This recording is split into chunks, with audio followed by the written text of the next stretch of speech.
Davos పర్యటనలో ఉన్న AP CM Chandrababu ఇవాళ వరల్డ్ ఎకనామిక్ ఫోరం నిర్వహించే సదస్సులో ఎనర్జీ ట్రాన్సిషన్ సిఐఐ సెషన్లో గ్రీన్ హైడ్రోజన్ అంశంపై చర్చలో పాల్గొననున్నారు.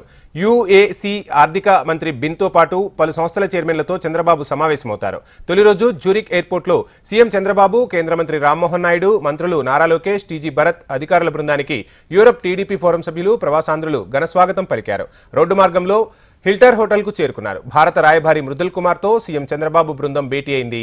పలువురు పారిశ్రామికవేత్తలతో చంద్రబాబు బృందం భేటీలు నిర్వహించింది. ఆంధ్రప్రదేశ్ ఫార్మా రంగంలో పెట్టుబడులకు సహకరించాలని స్విస్ రాయబారి మృదుల్ కుమార్ను చంద్రబాబు బృందం కోరింది. ఆ తర్వాత రోడ్డు మార్గంలో జ్యూరిచ్ నుంచి దావోస్ చేరుకుంది చంద్రబాబు బృందం.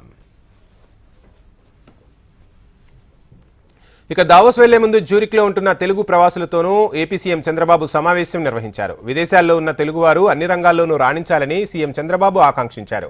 ఏ దేశమైనా యువత వల్లే అభివృద్ధి చెందుతుందని అన్నారు. రాజకీయాల్లో యువతను ఎక్కువగా ప్రోత్సహిస్తున్నామని తెలిపారు. యువత రాజకీయాల్లోకి రావాలని పిలుపునిచ్చారు. దాదాపు అన్ని దేశాల్లో తెలుగువారి ముద్ర స్పష్టంగా ఉంటుందని చెప్పారు. తెలుగువారు ఎక్కడైనా రాణించగలుగుతారని అన్నారు. తెలుగువారికి నైపుణ్యం, పట్టుదల ఎక్కువ అని చంద్రబాబు కొనియాడారు.